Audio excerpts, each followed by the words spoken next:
I return to you now with the turn of the year.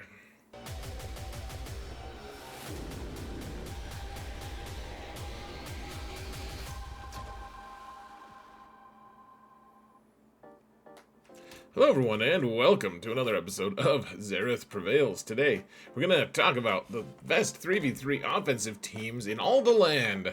It's going to be spectacular and stuff. You'll see, I'm sure of it. I'm sure you'll see. We also have the defensive teams video that's going to be released at the exact same time as this one, maybe like 1 minute after, I don't know exactly, but go check that out. It's going to be linked in the video description. Then I usually, and I don't think there will be an exception to this, usually make a video that does teams from my smaller account for 3v3. It's longer form content, but it checks out, I like to think. Well, the thing that does check out for sure are my patrons. You guys are amazing. Thank you guys so much for your support. I truly appreciate every single one of you. I really couldn't do what I do without you. Seriously, you're amazing. And guys, if you want to support this channel for free, all you gotta do is hit that thumbs up button, like, subscribe, comment. Let's mount that algorithm, eh? Is that the thing that's reserved for people in Canada? Just saying A sometimes. A! I don't feel like doing that anymore anyways. Let's get to it, folks. Offensive teams. So let's jump right in. So we're doing we have the Datacron set this time for Rebels and light side unaligned Force users, Tuskens, and Imperial troopers. You guys can't really see any of the good ones though, can you? Hold on. Yeah, so really that it impacts a few interesting teams, and then we have dark side unaligned Force users, which are much better Datacrons in general, and we have mercenaries, and then a lot of other maybe not a lot, but I think it's just like light side is just whatever you call them, Old Republic. I don't have any idea why I almost called them Middle Earth, and it makes no sense. It makes zero sense, folks. So, anyways, Fulcrum is one of the most interesting ones, guys. And honestly, I don't know if this is the best place to end up with her. You're gonna have to make a decision, because she does the same thing that Dengar does, or Aphra used to do, or there's any number of characters that have done this, where she takes a turn every time your opponent's character takes a turn. So she takes a lot of them, and it's really strong, and we all, well, a lot of people have a Relic 9 now, because she's required at 9 for Galactic Legend Ahsoka, and if you don't have Galactic Legend Ahsoka, then you're going to need to take her out anyways sometimes, and so you're going to want to use Leia, typically. If you want to put them on defense, that's great. Remember that if you put R2-D2 with them, that you'll probably lose to Inquisition, because R2-D2 gives them Death Mark and everything.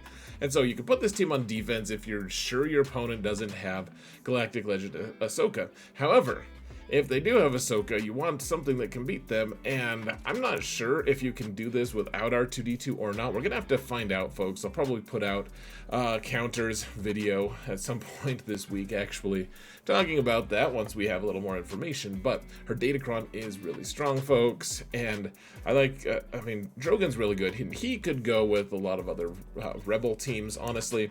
This is probably the biggest question mark. The other thing is, if you wanted to, on offense, and it works, you could use R2-D2 in the third slot, then slide Ahsoka Fulcrum down to the third slot on your Seer Malicos team.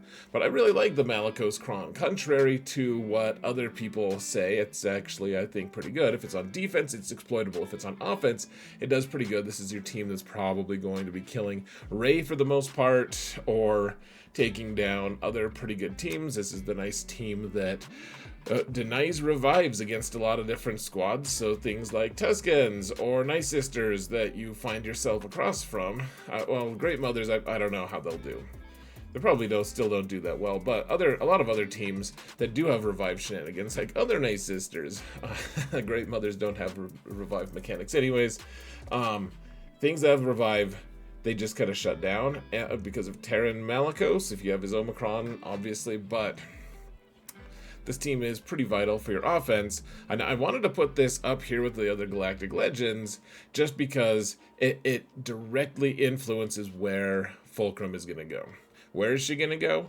I think she's going to be best with Leia, because I don't think she's going to stop a team that has Starkiller. Right now, Starkiller's too strong, and if she's with Rey, I just don't think she moves the needle enough, frankly. I may end up being wrong, but for now, that's where we're going, folks. Okay, so we have Sith Eternal Emperor here, and the big question is, how the hell are we going to beat Leia, right? Well, I mean, that's one of the big questions. So, we have Sith Eternal Emperor with Bane, that probably kills Leia in 3s. I know some people are going to be like, dude, Bane kills Leia on his own. Well, with another Sith, obviously. But he doesn't at the very top levels, usually, sometimes. Sometimes you can, if you get lucky, if you're pretty desperate. But if it's a really fast Leia, if it's a really good Leia, if they can take out your protection permanently on Bane, it's not going to be a great counter. Bane is also a really good, solid counter to the Queen Amidala team that has very few counters, like really very few strong, amazing counters. And so using Sith Eternal Emperor with Bane, it kind of hurts, but Leia's going to be tough to take out. And if you don't have Galactic Legend Ahsoka Tano, then your opponent can put Leia on defense, and she can put Leia on defense with Fulcrum and Drago, or Drogue, whatever his name is, without R2-D2, because Inquisition then struggle to beat him because there's no auto death mark there. So they'll put him on defense if you don't have Galactic Legend Ahsoka Tano, if you don't have GLAT, and then Bane and Sith Eternal might be a necessary component to destroying them. So another question mark, of course, folks. Later we'll get into the Nightsister comp for offense. And sometimes you may feel like you want to take Nightsisters alongside Kylo to counter a Galactic Legend, which is it's a completely natural urge, folks. It happens to everyone. And I would implore you to seek help if you want to do it. No, it's actually not a bad thing. But of course that means you won't have Nightsisters to kill Jabba, which I think everyone's going to be putting Jabba on defense. Once again, I just think that that's the standard. People are going to be doing it because they want to do it. There's mercenary crons. There's no great demand for Jabba right now. He doesn't just magically beat the new Galactic Legend. He doesn't magically beat any of the most recent Galactic Legends. Maybe he could win a mirror, but dear Lord, would he just break the mirror if he had to look at it? Who knows? So Jabba's probably going to be on defense, and if you're like me, I've really been getting a lot out of using Nightsisters against Jabba. Some of that success has come from using the cool Nightsisters Datacrons, which no longer exist, but I do think that it still translates at a fairly decent clip to being able to beat Jabba. And if you use Nightsisters with Supreme Leader Kylo to beat something, which may be a necessary component to your success, then you won't have them, as a consequence, you won't have those said Nightsisters to beat Jabba. So, it's up to you. I don't care, guys. I care a little. Not really. I tried to care a little. So, Supreme Leader Kylo, though, he tends to be fairly rotten on defense. You can take him out pretty easily. Yes, he has Ufu Crons, but the best dark side Ufu Crons increase turn meter for him, and that's a big no-no for the squad. So he's kind of stuck in a weird place. There's no specific counter that he's going to be needed for, though I think for a while, if you want your comfort zones, if you're like me and like comfort zones, I'll be using him against the Great Mothers until someone discovers something amazing to beat them with. Because probably putting Kenobi back on defense, folks. So we'll see how this experiment goes. So let's see. On offense, we also would like to use Reva because she beats different versions of Leia, especially if your opponent is foolish enough to put Leia with our 2D2 on the squad because our 2D2 has a cool thing that lets characters self-cleanse. And whereas it's nice when people take showers, it also opens the door for the Inquisition, who, if you're in the shower, you would not expect the Inquisition, but you certainly would get destroyed by them. It wouldn't be fun, folks. You wouldn't enjoy it. And so, yeah, they're pretty good, honestly, on offense, killing a lot of different things. Now that we don't have the cool Jedi crons anymore, Jedis are kind of hapless folk. They're just kind of wandering about, and they're there for the picking. I don't know where I was going with that. They're for the plucking. They're not guitars. I don't know. That you can take out like Jedi Master Kenobi with this squad again. I think especially Grand Inquisitor has a really good level 6, a really good level 9. He's really good right now. Keep them for offense, because otherwise, if they're on defense, they'll just get killed by someone like Bane. They still get beat, sometimes at least, by a good Adrad squad, even though he's a lesser fish these days, and a lower grade fish, and that they'll also lose to like Malgus or even Traya squads. Like they get beat by, I mean, yes, good teams, but they're not worth putting on defense, in my opinion, because there are enough counters out there for them, and they're really strong on offense, killing a lot of really important things that no one else can do. So right now, I think they're offensive specialists. The frogs, I'm afraid, folks, that the frogs, if you put them on defense, guys, in 3v3, they might not be as good. Obviously, like, I think Traya just easily beats the frogs. I think Bo-Katan easily beats them, but they do have the thickness cron for level 6 for light side, and that will make them significantly more obnoxious to beat. But they're already obnoxious to beat anyways, until you kill the piece of metal that can dodge sometimes, the shield generator. And so these guys, I don't think, are going to be on defense too often. I think the best offensive comp is typically going to be Senior Tarples as the third. Your mileage may vary. We'll have to see how it all goes. I don't think they're good on defense anymore, folks. I could be wrong. We're going to learn a lot this season. We can't practice 3v3 that well in Arena right now anyways, and of course we can't practice with Omicrons in Arena at all, so just a lot of question marks. Malgus, he's here as just, you could put him on defense. I actually have him on the defensive video as well as kind of a backup option in case you don't have all the teams I'm suggesting. This team can do okay. I think there's still the tank revive cron, which makes it tough for Jedi to beat. They're not insurmountable. But that you can, I mean, they're all Relic 9, typically. It's a pretty good squad. On defense, on offense, though, you kill tons of stuff. You get to take out a ton. Malgus is a top 5 character that's not out of the non-galactic legends, and he just carves a path, a swath for you. And it's a really high banner squad, typically, just because they have all the different ways to recover their health and protection. Malak doesn't have protection, so he automatically gets that banner, etc. And they just smash lots of pretty good teams. They're nice to have on offense. You can put them on defense if you want. They're not vital for any specific thing, though I do think a team like this, having a couple of them, like I would say this and Traya, yes, you can put them both on defense.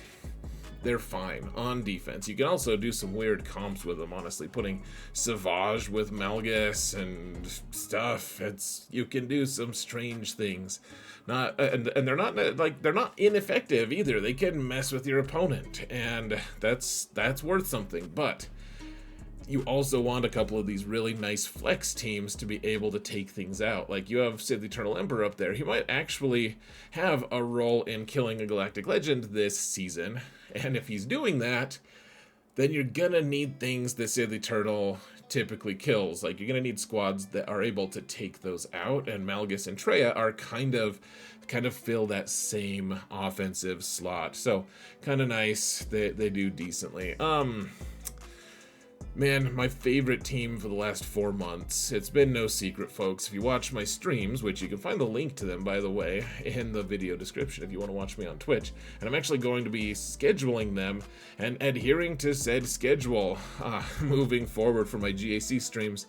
You can find that information on Twitch. Not yet. If you check it right now, they probably won't be on there. But come watch me play sometimes, but we watch lots of fun, high-grade fish clips. It's not as dull as it sounds, guys. I promise. So, anyways, this team still does a lot of good. The secret along the way, guys, was, yes, the Rogue One Kron was so good. It was really good. It was my favorite team. And they could kill so much stuff. And no, they can't do the same output. I know they can't. But the secret along the way was...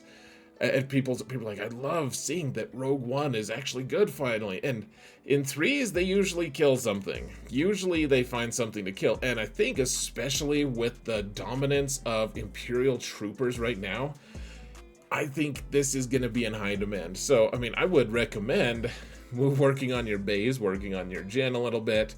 The little in-Jin that could. No? Okay. I'll go wilt inside on my own. But this is a really good team, folks, still, and I think it's really valuable in this current meta because Imperial troopers and Empire teams are going to be all around. Just like Christmas was for a little bit, guys. So we have Aphra here. I put this Dash team here because if you want to get crazy, folks, in 3s, it's a little bit more strange. Sometimes, though, you don't need... Like, Hondo has a really good Kron. Aphra is a Merc that has a really good level 6. So you could do some cool stuff with both teams. And I would kind of recommend you use both separately. If they have, like, a Zori team, Aphra takes it out, etc.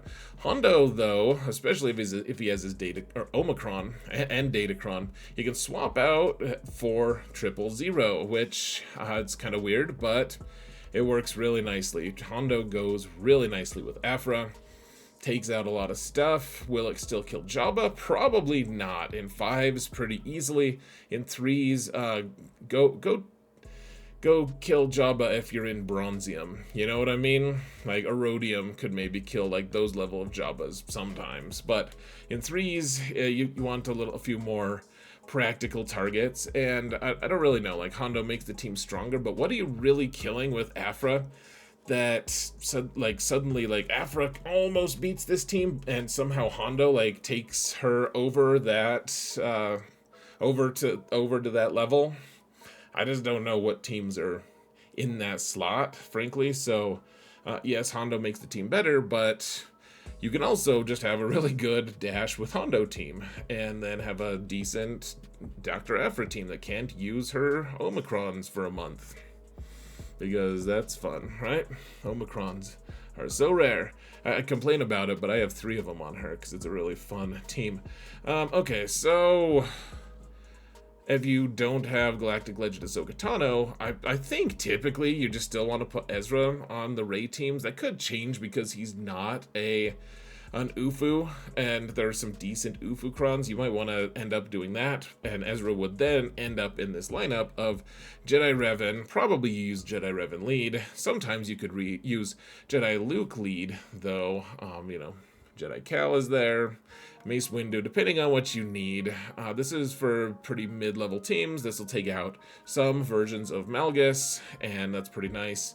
Yeah, you can take out, a lot of versions of Malgus. You just have to remember if they have the tank revive Kron on their level 3, it's going to be a challenge to beat it. You can still do it, actually. I've done it at least a few times on my smaller account. On this account, in Kyber 1, it's going to be a little more of a challenge, but how this team does it, it's the all-comers team, guys. It takes out a surprising number of things. We don't have that really awesome auto-stun Jedi Kron anymore, so they're a little more handicapped. They still do pretty nicely, especially if you're fancy like me and have a Relic 8 Revan. I did it on stream once, guys. It was impulsive and impressive as well. So, Yeah, Starkiller is gonna be good. Again, guys, his cron is really good. He assists every single time someone does something. People last season were putting him on defense with Lord Vader. I don't think that's terrible, but I think there's a new team. You can watch my defensive teams video. I think there's a new sheriff in town, so to speak, on the Lord Vader teams. We'll have to see. Starkiller does make the Lord Vader teams better. Doesn't make it enough better to, I mean, Starkiller's going to kill a lot of Rey teams. It's going to keep people honest on that front. He does a lot of cool stuff. Honestly, I think this team has, in 5s, it kills some Leia teams at least. In 3s, we'll have to see, but it'll at least clean up a Leia if you are able to kill her ads, and then she slaughters you like the punk you are. Then in the cleanup section of 3v3, she's very challenging to beat sometimes. Starkiller can go and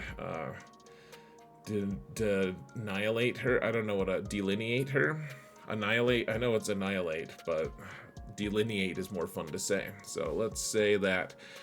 Okay, Bo-Katan's the big question mark. Like, this is the reason you don't put Starkiller with Lord Vader, actually, because Bo-Katan still kills that team. I did it a couple times last season, and it worked just fine, and poor old Starkiller was wasted. Shwasted even. Chocolate wasted. Bounty Hunters, I don't think the new Lord Vader teams with Imperial Troopers are going to actually be...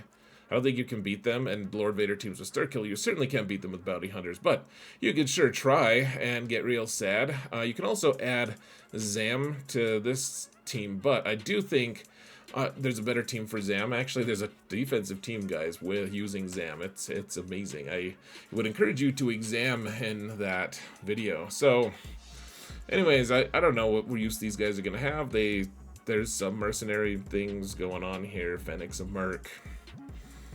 Grief is for some reason not a merc. You know how it is. Thridian, hey, look at that. Here's a hint to the Lord Vader comp that we're not going to be using. Or that we are going to be using. It's not going to have Thrawn or Gideon. Maybe you want Gideon for your Dark Trooper Moff Gideon team. We'll talk about that as well. Or Thrawn. I mean, Thrawn's kind of just a castaway this season, unfortunately. So I've always loved this team. And hey, there's a trooper on it. Oh, there's 2 troopers on it. Like, we could actually get some traction, I think. What teams we're going to beat is another question. We're going to see a lot of CLS squads on defense, folks, and they're going to get a lot of turn meter. I'm very curious to see if this is going to be the answer to those CLS teams, because you kind of slow them way down with this list. We'll have to see. I'm kind of excited. This is one of my favorite teams way back in the day. Wampa, hey, it's 3v3, and some people get to use him, others don't. Wampa is kind of solved by if people are placing Iden teams, that they're going to have Snow Trooper on them, typically, and Snow Trooper with his cron just stops Wampa and kills him. It's very sad, tragic even, and we'll have to get used to Wampa not being relevant. What? Yeah. So Trench, I've given up on trying to use him on defense when he doesn't have a specific cron assigned to him. Will he ever be used on offense? Time will tell. How desperate do you think we are? He has more and more traction. The lower you get, the higher you get. A lot of times he'll just ride the pine, and that's fine. He's a swine. No, he's a spider, actually. The Sortie squad. There's an Old Republic cron with a decent cron with Sortie. If you want to use it. You're not using Grievous for much these days. Anyways, you could throw him on the squad and do some stuff. They could revive themselves, and honestly, it's not a bad team for offense. At this point, the jig is up. 4 people on defense. You put it on defense, and Bad Batch just kills this every time. So, this could do okay on offense. I wouldn't expect it to do that much. It's more of a desperation team. Let's see. We have Boba with Han and Chewie. And hey, there's Rebel crons, and Han and Chewie both shoot outside, like they assist and stuff. Oh, Chewbacca does. Han counters and stuff. you can actually get a little traction with them because you can, because when you shoot out of turn, you can shoot, you can ignore protection with one of the level 6 crons. Totally forgetting what the name of that ability is. You guys will all correct me in the comments, I'm sure. Okay, here's the Nightsister's team that kills Jabba. Remember, guys, this needs to be approached with a specific Datacron, or not Datacron, but a specific mod set for each of them. And you have to know what you're doing. It does work against Jabba at a better clip than you would expect if you don't know about it, though. It's basically like getting a free Jabba, but it's also a gamble because if it doesn't work, and it's not a 100% counter, if it doesn't work, then you just kind of get, you lose. It's sad. It's tragic. And then your opponent gets a hold, and then they potentially beat you because they have a higher score than you. That's how scores work. Here's Bad Batch, in case you get truly desperate about something. Oh, here's Han, just in case you needed to know what he looks like. And, okay, so here's a fun team that we saved for last, actually. This is really cool, and this was actually, this is a really cool team that, I don't know what I think about it, because Magma Trooper has a really cool Datacron, and so does Piet. And so the idea here is you use a specific cron. You can get the plus 25% cron for dark side characters, and then you get grit, which, because it's a buff, it's going to give Piet like a starting speed of like 500 something if you can get him kind of fast already, with all the extra percent gains on his speed and turn meter. He's going to get an immediate turn, kind of, at least faster than most teams, and then he's going to hand the turn to Magma Trooper. Or not hand the turn, he's going to hand the mark to Magma Trooper, which is a debuff when Magma Trooper doesn't get, when he gets a debuff that he either resists or doesn't, he gains, what, like 70% turn meter or something, so then he just gets permanent turns, like he just gets an infinite turn meter loop. It's cool, but then you can't use the Piet cron. Or you can, so Magma Trooper's cron does an AoE fear, which is really cool. You're gonna have to choose. This is a cool team, but it uses two very, very nice characters that could be added to separate teams. And so you're gonna have to choose. It is a cool squad, though. I'm excited to try it. I'll probably keep it for offense initially. We'll have to see, but come check me out on Twitch, guys. Anyways, that's it for the offensive teams. Go check out the defensive teams video. Again, it's in the video description, or it should be appearing as a link under my face around now. So I'm gonna leave you be. What teams that I miss on offense, guys? I would love to know. Thank you all so much for watching, and remember that in all things, Zareth prevails. Take care, folks.